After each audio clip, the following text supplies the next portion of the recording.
Bien.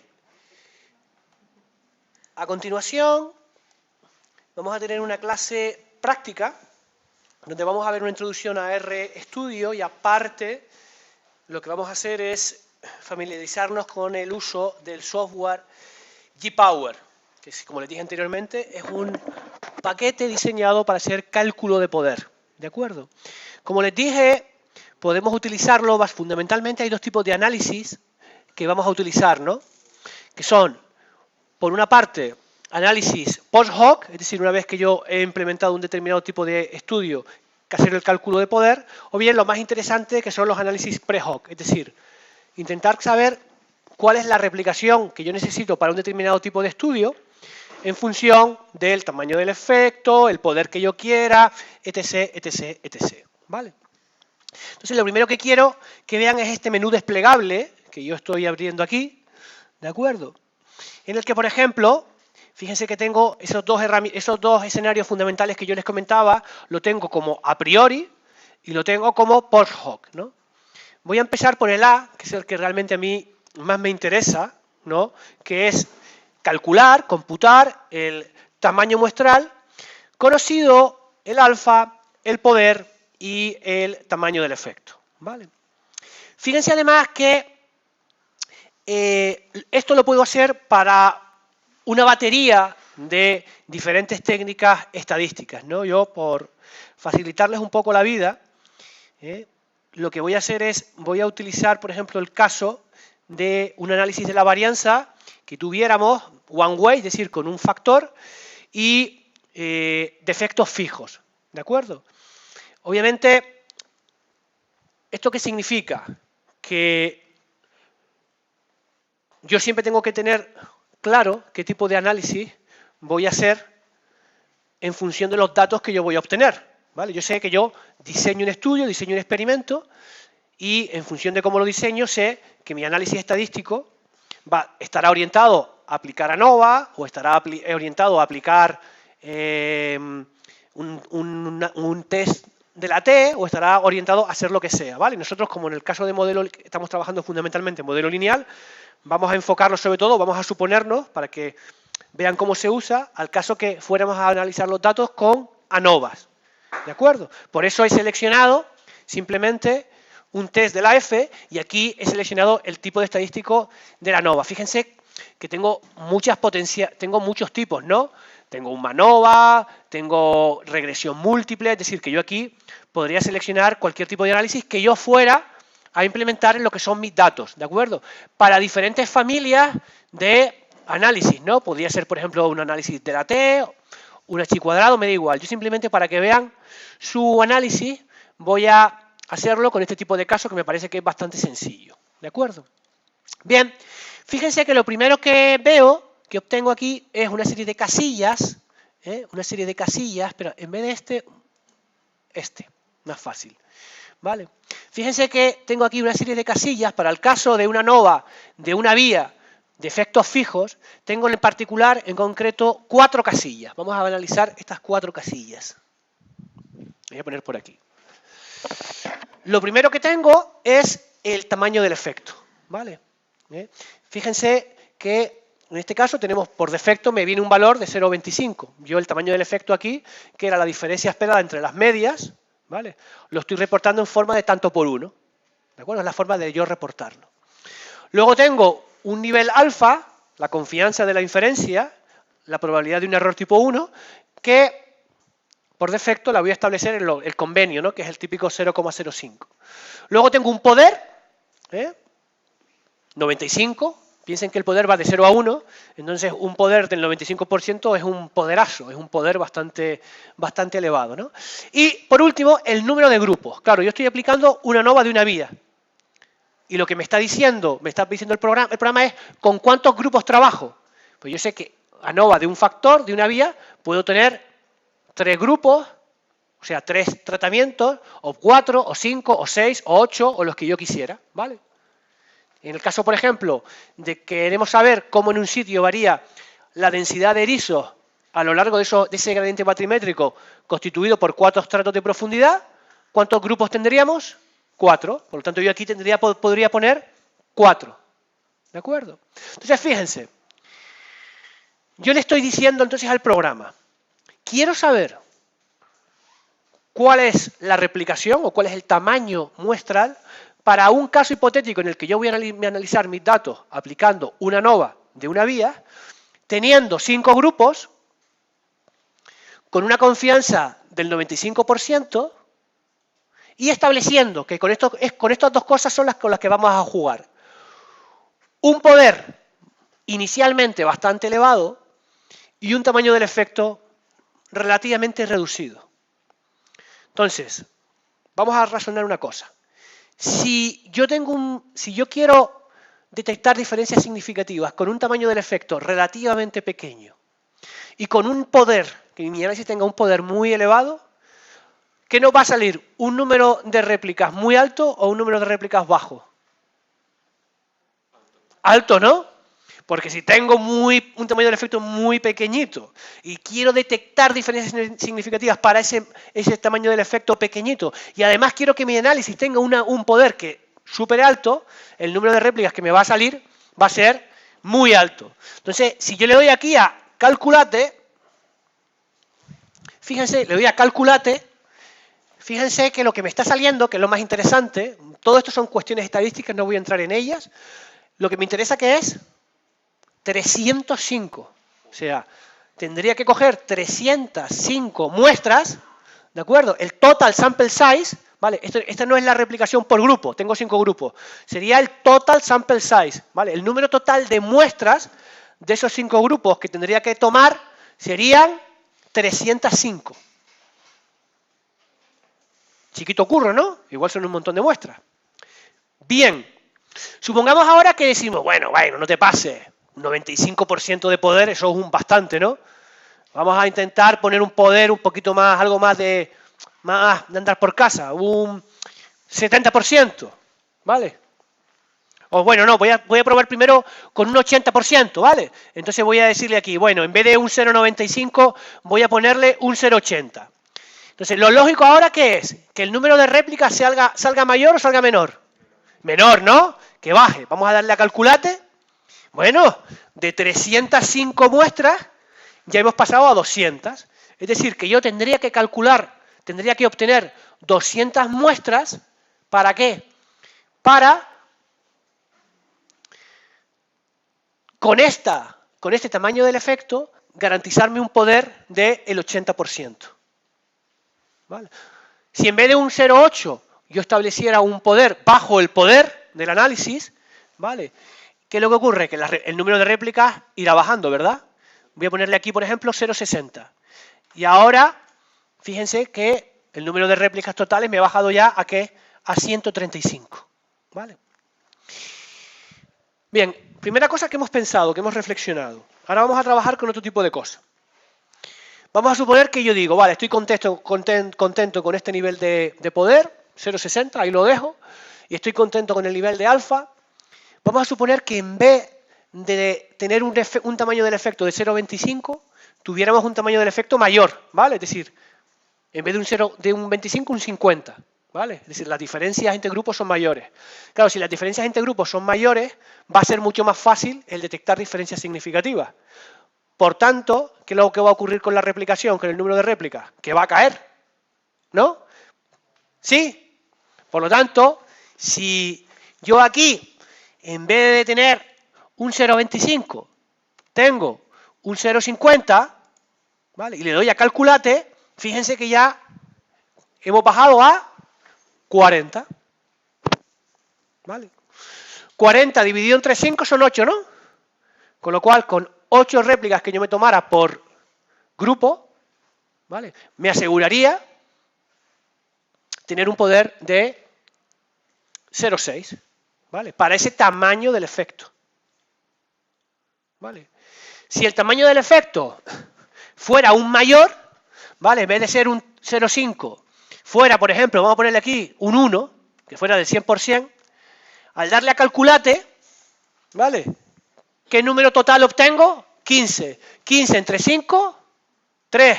Con 3 réplicas tengo. ¿Vale? ¿Por qué? Porque hay unas diferencias brutales entre mis tratamientos. como hay unas diferencias brutales en mis tratamientos, para conseguir un poder del 60% con que coge 3 réplicas es suficiente.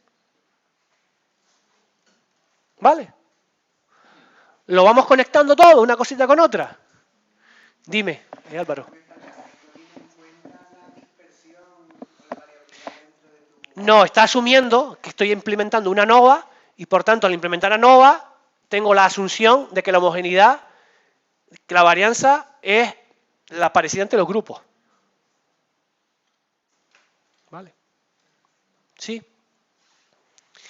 Fíjense, si en vez de 0,25, en este caso, comenzamos con un tamaño del efecto de 0,25, ¿no? Vamos a suponer que el tamaño del efecto ahora es muy pequeñito, un 0,1. Ahora, ¿qué es lo que va a ocurrir? Como apenas hay diferencias o las diferencias son muy pequeñitas, ¿vale? ¿Qué es lo que va a ocurrir? Con el sample size, 800. ¿Vale? Por lo tanto, tendremos que tomar, ¿cuántas? 800 entre 5 es 40, ¿no?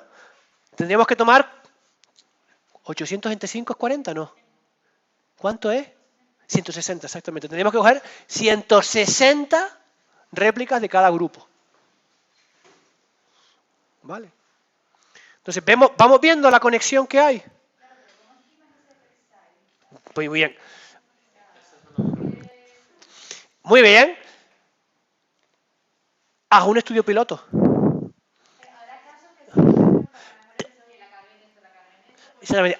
Hay dos formas. Hay dos formas. O hago un estudio piloto y veo cuál es el tamaño del efecto, cuáles son las diferencias. Por ejemplo, quiero saber si hay más abundancia de bichos en una reserva marina respecto de una zona control. Me hago un estudio preliminar y veo, oye, es que la abundancia de este bicho es 3 veces superior en la reserva marina respecto de una zona pescada. Ya puedo tener una indicación de lo que sería el tamaño del efecto. ¿Vale?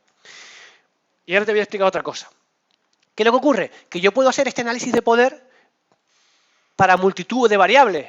En estudios ecológicos yo no miro una única variable, no miro, por ejemplo, si la abundancia de meros varía entre zonas de reserva marina y zonas pescadas, sino que puedo mirar toda una amalgama de variables. Entonces, ¿cuál utilizo? Puedes hacer el análisis de poder para diferentes especies y posiblemente en un caso te saldrá un N y en otro caso te saldrá otro N. ¿De acuerdo? Si no puedo hacer un estudio piloto, tira de bibliografía. ¿Vale? Tiro de bibliografía y puedo jugar con diferentes escenarios. ¿De acuerdo? Ponte en el peor de los casos. ¿Vale? Ponte en el peor de los casos. ¿Vale? Entonces, claro, saber el tamaño del efecto es difícil. O sea, estoy especulando. Totalmente. Pero estoy especulando, pero por lo menos de esta manera tengo una herramienta que puedo especular e incluso me puedo hacer una pequeña tabla donde tenga para diferentes tamaños del efecto, en este caso, ¿vale, Adri? Yo puedo tener para un F de 1, para un F de 0,8 y podría tener el número de réplicas que yo puedo tomar, ¿vale? Y yo puedo ya, por lo menos tengo un cierto criterio para seleccionar N. Lo que no hago es tomar o determinar N como un dogma de fe. Cojo 3 réplicas o cojo 5 porque me lo dijo fulano. No, por lo menos tengo algún tipo de criterio. ¿De acuerdo? Entonces, en base a un estudio piloto o a un estudio preliminar, puedo asumir ciertos tamaños del efecto y para cada escenario de ciertos tamaños del efecto, asumiendo un cierto error y asumiendo un cierto poder, puedo obtener una batería de posibles niveles de replicación en los que me tendría que mover. ¿De acuerdo? O sea, esto no es la panacea, pero desde luego que es una herramienta que me puede guiar o me puede orientar, ayudar a decidir, ¿vale? ¿De acuerdo? ¿Vale? Sobre todo, por ejemplo, nos daremos cuenta de una cosa. Si yo represento, por ejemplo, imagínate que yo hago el ejercicio ahora, que lo pueden hacer en su casa, para ese nivel de alfa, ese nivel de significación, este poder y este número de grupos, voy a ir aumentando progresivamente el tamaño del efecto. Empiezo 0,1, 0,2, 0,3, 0,4, ¿vale? Y luego voy calculando su N. Me voy a dar cuenta que la relación entre el tamaño del efecto y el N no es lineal, ¿vale? Es decir, van a haber comportamientos no lineales, comportamientos que tienden hacia una asíntota. Entonces yo me puedo tomar, por ejemplo, el punto de inflexión, que es lo que, por ejemplo, yo he hecho a veces. Represento cómo va variando la n para diferentes tamaños del efecto y veo dónde hay un punto de inflexión, dónde cambia la relación, porque puede ocurrir en un momento determinado que la relación pase de ser lineal a ser exponencial, o que tiende a ser un valor logístico. Entonces, me guía en ese sentido. ¿Me siguen con esto? Entonces, no es la panacea, pero es una guía, una orientación. Dime, Juanma.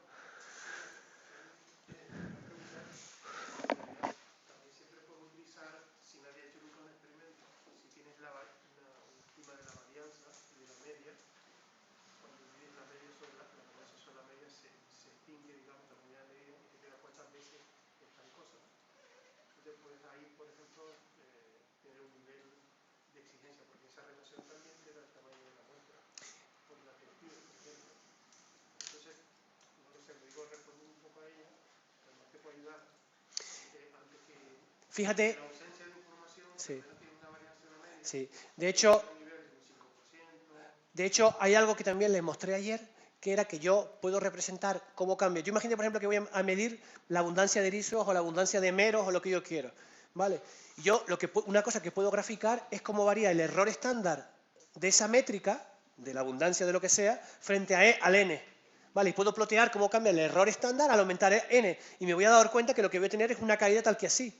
Es decir, hay un punto de inflexión a partir del cual, bueno, pues voy aumentando n, pero por mucho n que voy aumentando, realmente el error estándar no cae tanto. Entonces, utilízate eso como criterio, ¿vale? Entonces, esa era la forma en la que tradicionalmente se hacían las cosas, que va conectado con lo que dice Juanma, ¿vale? Esa es una forma de verlo, ¿vale? Sí.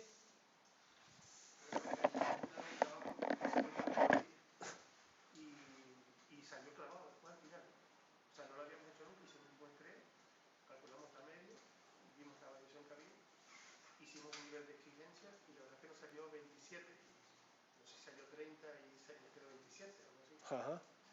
O sea que lo clavaron. Vale, entonces, como les digo, esta es una herramienta bastante útil para determinar este tipo de cosas.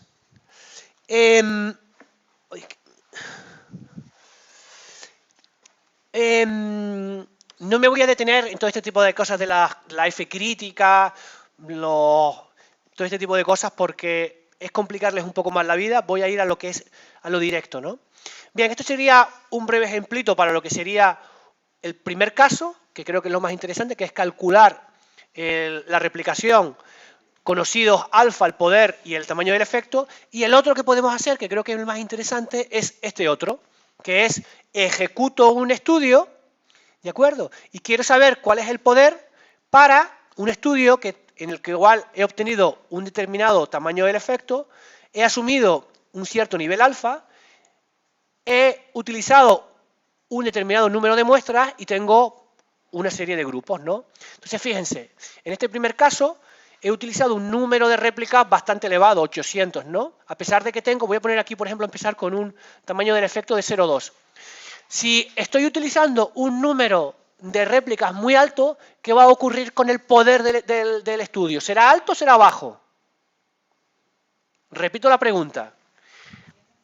Estoy ejecutando un estudio en el que asumo un tamaño del efecto relativamente pequeño, 0,2, en el que he utilizado un número de réplicas muy elevado, 800, ¿vale? Para 5 grupos, ¿vale? Entonces, si he utilizado muchas réplicas, ¿cómo va a ser el poder? Recuerdan que el poder del análisis, ¿qué es? La capacidad para detectar diferencias significativas. ¿Cómo será mi poder? ¡Alto! Claro, altísimo. Vamos a ver qué nos sale. 0,99. 5. 0,05. Vale. Ok. Entonces, fíjense, si soy tan animal de utilizar 800 muestras, que es una animalada, claro, me va a salir un poder del 99%. Vale, pero yo no quiero ser tan animal, ¿no? No seas tan animal de coger 800 réplicas, no te dejes la vida. ¿Vale? Que fíjate que igual, si en vez de dejarte la vida con 800, te la hubieras dejado con 400, pues hubieras tenido un poder del 0,9, que está bastante bien, ¿no? Entonces, apenas pierdo poder, dividiendo el número de réplicas, pasando de 800 a 400. Es decir, me ahorro el 50% del esfuerzo y mi poder apenas cae un poquito, de 0,99 a 0,90. ¿Lo ven? Si ahora, en vez de 400, hubiera utilizado, ¿qué le digo yo? 200, pues va a caer el poder un poquito más, ¿no? Casi 0,60. Bueno, ya nos movemos en algo relativamente, algo común, ¿no? ¿Vale? Claro, yo estoy asumiendo un tamaño del efecto relativamente pequeño, 0,2. Si este tamaño del efecto fuera mayor, es decir, yo hubiera ejecutado mi estudio, ¿vale? Con un montón de réplicas, 200. Pero es que en vez de haber pequeñas diferencias, obtuve unas diferencias brutales entre mis tratamientos, ¿vale? ¿Qué es lo que va a ocurrir con el poder? Se va a disparar de nuevo, ¿vale? Es decir, que si en vez de el tamaño del efecto, en vez de 0,2, hubiera sido, por ejemplo, 0,5, y le doy a calculate, ¿qué es lo que ocurre con el poder? Se me dispara. 0,99. ¿De acuerdo? Vale. Si hubiera sido de 0,1, ¿vale? Un tamaño del efecto muy pequeñito, pues ya fíjate qué es lo que ocurre con el poder. Fíjense, cuando el tamaño del efecto era 0,2, el poder era 0,59, 0,60. De 0,2 paso a 0,1 y ya me cae a 0,16, es decir, un poder ridículo. Vemos lo de las no linealidades que yo les hablaba, que las relaciones entre F, o sea, entre el tamaño del efecto, el poder y la replicación no son lineales. Entonces, ¿qué es lo que tengo que hacer yo? Puedo generar, lo que yo le decía antes para Adriana, puedo generar una pequeña tablita donde me represento, por ejemplo, cómo cambia la replicación en función del tamaño del efecto, o cómo cambia el poder en función del tamaño del efecto, o cómo cambia el poder en función de la replicación. Y de esa manera puedo buscar los puntos de inflexión para tomar una decisión. ¿Ok? ¿Vale? Esta es la forma, como les digo, de los dos escenarios típicos en los que yo voy a trabajar con el G-Power. ¿Vale? A. Quiero saber cuál es el número de réplicas para ejecutar un determinado tipo de estudio, dado el ¿qué? El poder, el nivel de confianza y un tamaño del efecto. Y el segundo escenario es, ejecuto el estudio con un determinado número de réplicas, con un tamaño del efecto que he observado, bueno, pues voy a ver cuál es el poder que he tenido. Y de esa manera puedo dar respuesta a esa pregunta tan común de los revisores de los artículos que dicen que usted no ha tenido poder para su análisis, porque ha utilizado un nivel de replicación muy bajo. Pues vamos a ver si es verdad o no es verdad. Lo calculas y ya está. Toma, 93%, ¿te parece bien? Vale. Ok. El problema es cuando de repente lo hacemos y vemos poder 0,3, poder 0,2. A ver cómo me busco la vida. ¿Vale? A ver, yo sé que cada uno tendrá sus características, pero a la hora de elegir el test estadístico, ¿cómo sabes cuál es? Vale. Yo les he dicho que tradicionalmente lo que hemos hecho ha sido compartimentar en todo. El ANOVA, la regresión simple, la regresión múltiple, la ANCOVA, todo. Y eso se hacía en función de dos criterios. Si los datos se portan bien o mal, es decir, si viola o no las asunciones de la linealidad, y luego cómo son mis variables predictoras y mi variable respuesta. Que mi variable predictora y respuesta son continuas las dos, regresión. Que mi variable respuesta es continua y mi variable predictora categórica, ANOVA. ¿Vale? Y eso es lo que yo... Sigue las mismas reglas. Sí, no, lo que yo quiero es superar eso a través de ese marco conceptual común que son los modelos lineales. ¿Vale? Que es lo que veíamos. Todo, ANOVA, ANCOVA y regresión son todos modelos lineales. Y los modelos lineales no dejan de ser un paquete, un conjunto, un subconjunto dentro de los modelos lineales generalizados. ¿Vale? De hecho, una gráfica que les voy a mostrar mañana es que yo tengo, que ya más o menos se les he mostrado, yo tengo un conjunto grande que es el de los GLMs, dentro del cual tengo el modelo lineal, y dentro de este modelo lineal tengo el ANOVA, tengo la regresión, tengo el ANCOVA y tengo todo este tipo de cosas. ¿Vale? ¿De acuerdo? Todo muchas veces es lo mismo. ¿Vale? ¿Esto significa que yo tengo que utilizar directamente esto? No, porque yo, si quiero, y tengo un diseño todo muy bonito, me puedo ir directamente a aplicar una nova, ¿vale? Pero lo que les estoy dando son las dos alternativas, las dos formas de verlo. Como la compartimentización tradicional que se ha hecho de este tipo de cosas, ¿vale? O a partir de un marco conceptual común que incluye a los modelos lineales y a los GLMs. ¿De acuerdo? Bien, nos quedan como 20 minutillos. Te vas, ¿vale? Nos quedan como 20 minutillos. ¿Hacemos una breve introducción a R o lo dejamos para mañana?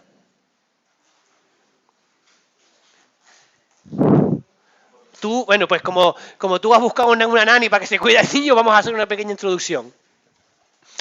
Una cosa muy breve, ¿vale?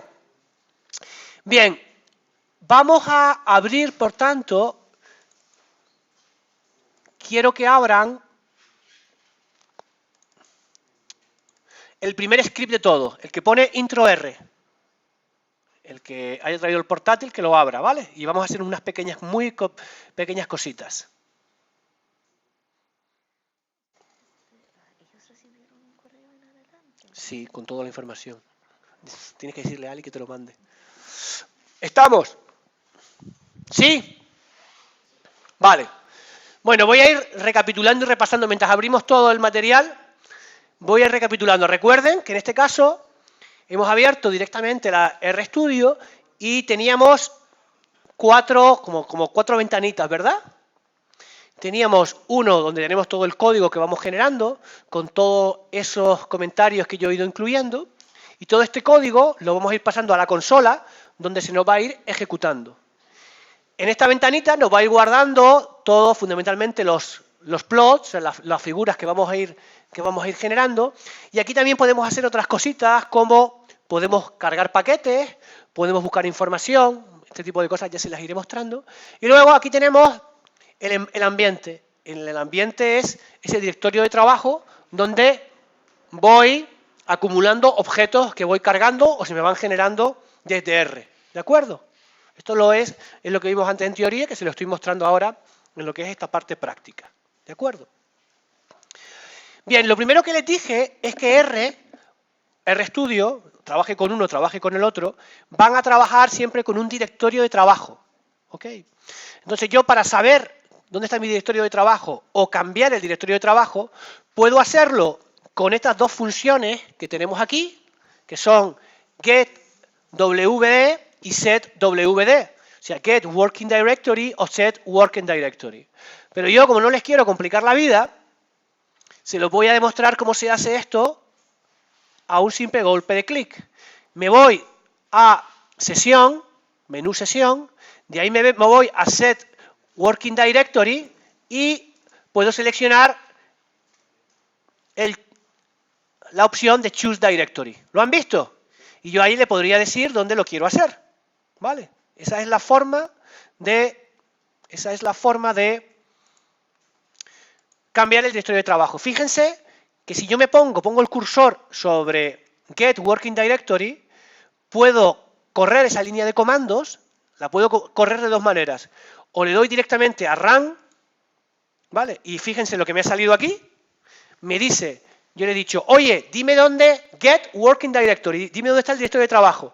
Y me dice que el directorio de trabajo está aquí, en esta carpeta, la carpeta scripts, dentro de la carpeta práctica, de la carpeta curso de estadística, etc, etc, etc. ¿Vale? Y de esa manera ya sé dónde está mi directorio de trabajo.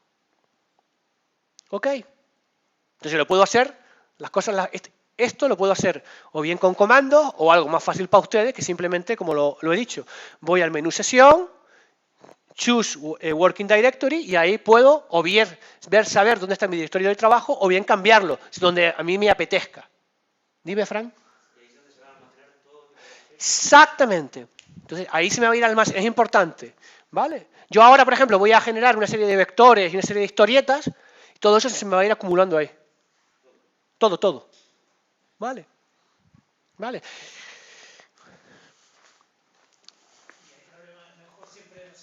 Establecer ese directorio de trabajo, ya sabes que hay unos problemas que como lo pongas en una carpeta por ahí rara, luego... Cada maestrillo tiene su librillo. O sea, yo, por ejemplo, ni trabajaría con discos duros externos, ni trabajaría directamente en un Google Drive, ni trabajaría directamente en un Dropbox, sino trabajaría en mi disco duro, tal cual, como yo quiera, ¿vale? No debe de haber problema, ¿sabes? En ese sentido.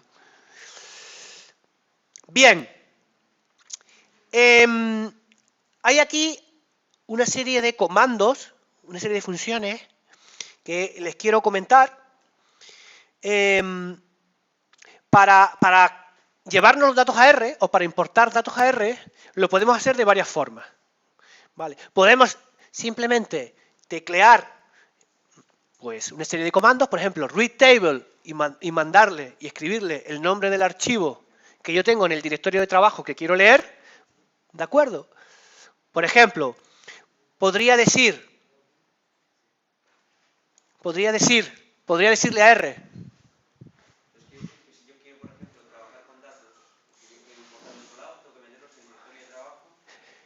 Sí y no.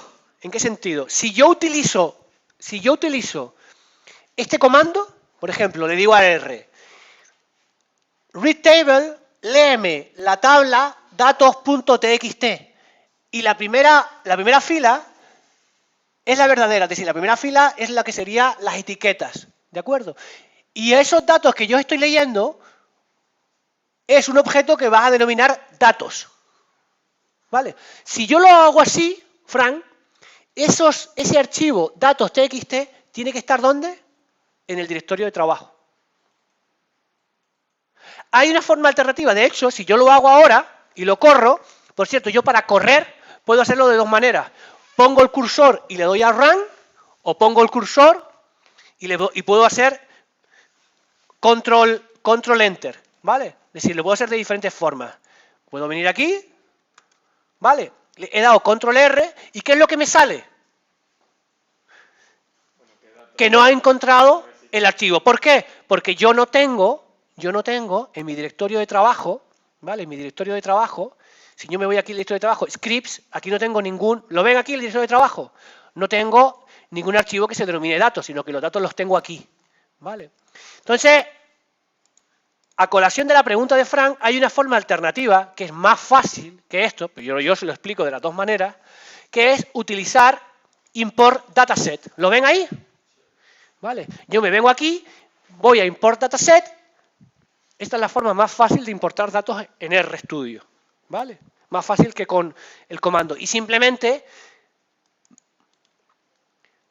lo que hago es, voy al browse y en este caso puedo ya decirle dónde tengo mis datos, ¿vale? Puedo venir aquí, práctica, datos, y por ejemplo le doy este archivo, ¿vale?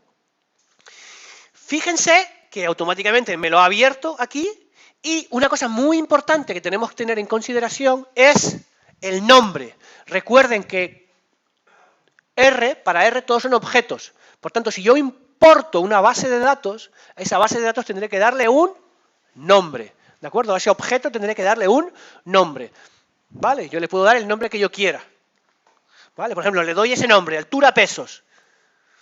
Y le doy importar y automáticamente se me abre. ¿Vale? Automáticamente se me ha abierto una ventanita aquí. ¿Qué significa esto? Que ya tengo dentro de R, ¿el qué? Un objeto denominado altura pesos que ya me sale aquí. ¿Han visto cómo ya me sale en el environment de trabajo? Y me dice, usted tiene una base de datos que se denomina, un objeto que se denomina altura pesos, constituido por 32 observaciones y 8 variables. ¿Vale? ¿Qué va a ser este objeto? Un data frame. ¿Vale? Fernando, una cosa. Claro, la diferencia entre hacerlo así, que es más rápido, y hacerlo con el código, es que, por ejemplo, si después tú borras esa parte, tienes que volverlo a cargar. En cambio, en el código ya está guardado, ¿no? Exactamente, Kevin. Por eso mucha gente no utiliza el import, sino directamente el read, ¿vale? Porque lo corro de corrida, ¿vale? Me da igual que lo hagan como siempre. Las cosas en R se pueden hacer de muchas formas diferentes. Me da igual que lo hagan de la forma A o de la forma B. Yo les enseño las dos formas. Y ustedes, cada uno, que lo haga como le dé la gana. ¿De acuerdo? Por lo general, cuando está el data frame con un asterisco, precedido por asterisco, es un data frame. No es una ¿Cómo asterisco? No sé a qué te refieres. en ambiente, cada vez que está... No, para saber si es un data frame tendríamos que preguntarle, por ejemplo, hacer algo tal que así. Yo, por ejemplo, podría venir aquí y escribirle.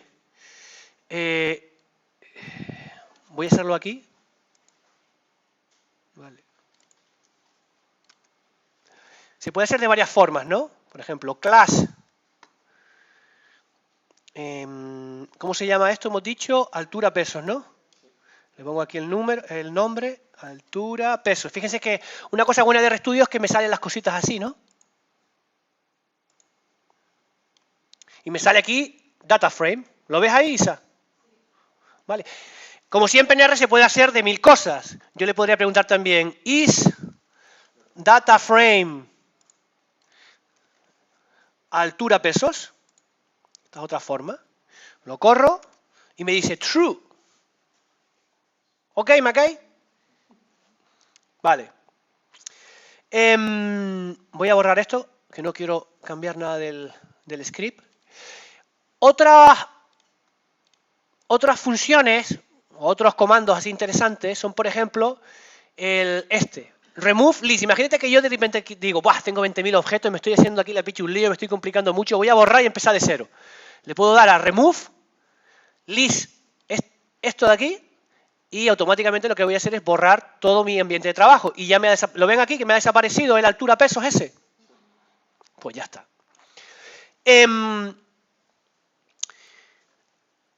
Tenemos un comando que es save history para ir salvando todo. ¿Okay? Para mí más fácil es, me voy a File, Save, ¿vale? Y ahí puedo ir salvando todos los rollos que yo voy haciendo. ¿Vale? Sobre todo, fundamental, salvar el ¿qué? El script. ¿De acuerdo? Que lo puedo salvar con extensión TXT. También puedo salvar el proyecto. Para eso lo verán con Alicia, que a ella le gusta hacer mucho este tipo de cosas, debo de generar inicialmente un proyecto en R. ¿Qué es un proyecto? Pues es simplemente una compilación de un montón de cosas que yo voy a hacer. Es decir, dentro del proyecto voy a meter análisis estadístico, gráficos, un montón de cosas. ¿Vale? Y puedo grabar también todo lo que es el proyecto. ¿Vale? Pero lo básico y lo fundamental es salvar siempre el script, que es lo que me va a permitir luego reproducir todo. Sí, mira, bajas aquí, Isa, ¿me ves aquí? File. Save. Espera un momento, save as. ¿Vale? ¿Lo ves ahí? Vale, pues yo, por ejemplo, ahí lo voy a grabar, por ejemplo, en el escritorio. Vale, si yo le doy a grabar ahí, a ver si me sale por aquí. Vale. Fíjate lo que me ha grabado. O sea, aquí lo que está grabado, de momento, como no tengo nada, es simplemente el script. Pero el script me lo puede guardar como un archivo de R o yo le puedo decir que me lo guarde como un archivo TXT. ¿Vale? Ya lo veremos también mañana eso. Simplemente ahora les quiero mostrar muy rápidamente una introducción a esto.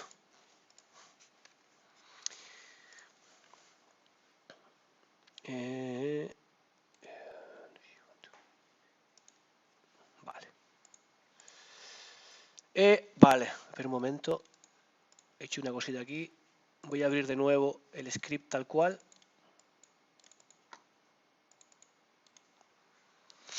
Bien. Esto lo voy a cerrar. Entonces, fíjense que lo que tengo es el script que yo he abierto directamente y aquí lo que tengo es ese objeto altura pesos que ya he borrado. Fíjense que me aparece aquí, pero yo he borrado, no lo tengo en el Global Environment. Por lo tanto, si yo quisiera ejecutar cualquier acción o aplicar cualquier función al objeto altura pesos, no lo tengo en el directorio de trabajo. Por lo tanto, tendría que volver a cargarlo, por mucho que me aparezca aquí. ¿De acuerdo? Vale, perfecto. Porque R, de hecho, si ahora mismo todos ustedes cierran el RStudio, al abrirlo, lo va a abrir de nuevo. ¿Vale? ¿Por qué? Es una filosofía que tiene RStudio de trabajar para evitar algo que nos pasa mucho a veces. ¿A quién no le ha pasado que cierra el Word o cierra el Excel y pierde todo? Bueno, pues los señores de RStudio son tan inteligentes que para evitar este tipo de cosas siempre lo guardan todo. Entonces yo puedo cerrar a cañón el RStudio sin haberlo guardado nada, lo vuelvo a abrir y me abre todo. O sea que este tipo de faenas no nos va a ocurrir. No, vamos a ver, yo tendría, o sea, todo el script me va a salir, que es lo fundamental. ¿De acuerdo? Lo que yo tendría, si yo tengo aquí elementos que he ido generando, tendría que ir generando elemento a elemento. ¿Vale? Es decir, yo tengo el ambiente vacío. Tendría que empezar, ¿por qué? Por importar los datos. Es lo primero que tengo que hacer. ¿Vale?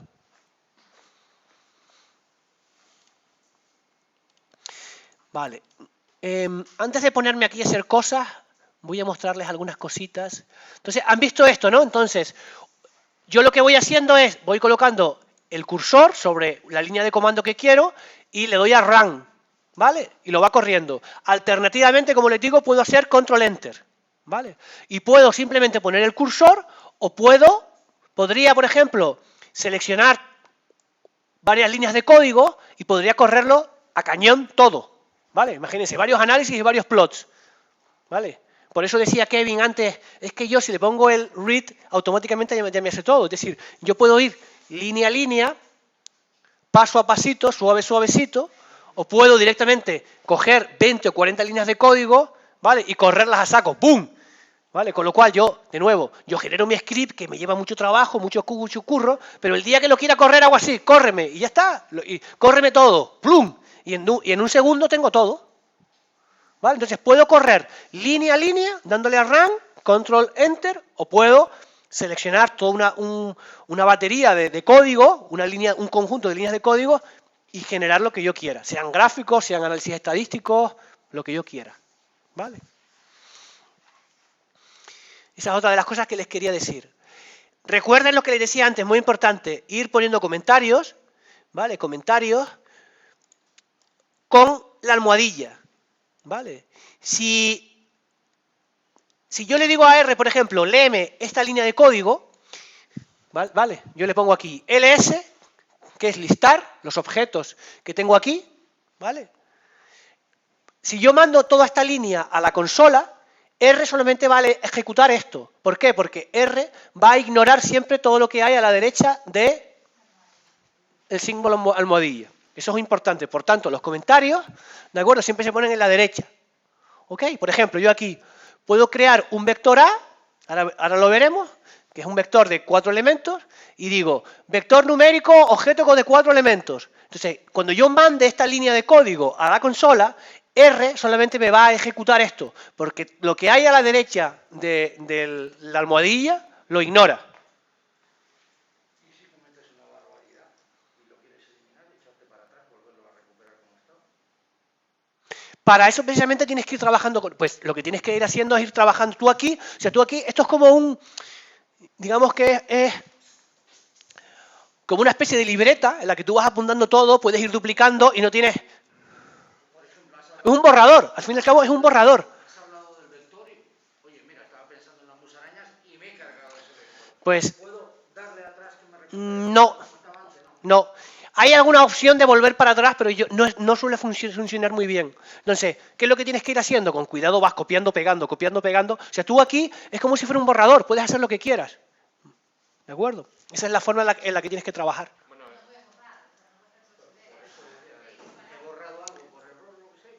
Vamos a ver, Vea, pero una cosa, igual, si es volver a lo anterior, es recuperable. Ahora, si quieres recuperar lo que hiciste hace 10 pasos anteriores, eso lo tienes complicado. ¿Tú ibas a apuntar algo? Es que yo creo, o sea, a ver, depende. Si tú has cogido y ya lo has puesto a... Si le has dado a RAM, vale, y te ha salido en la parte de abajo, tú puedes copiarlo porque ya está en la parte de abajo. Sí, pero generalmente él lo que ha dicho es cuando él ha fallado, ha cometido una burrada. Mira, tú tienes el back, en Edit, tú tienes el back que te permite, pero te permite... Entonces, ¿qué le ocurre? Que si has cometido una burrada hace 10 pasos, eso ya lo has perdido. Pero Fernando, ¿no se queda abajo, o sea, en la consola? Sí. Tú pones a correr todo. Entonces, tú imaginas. Sí, pero...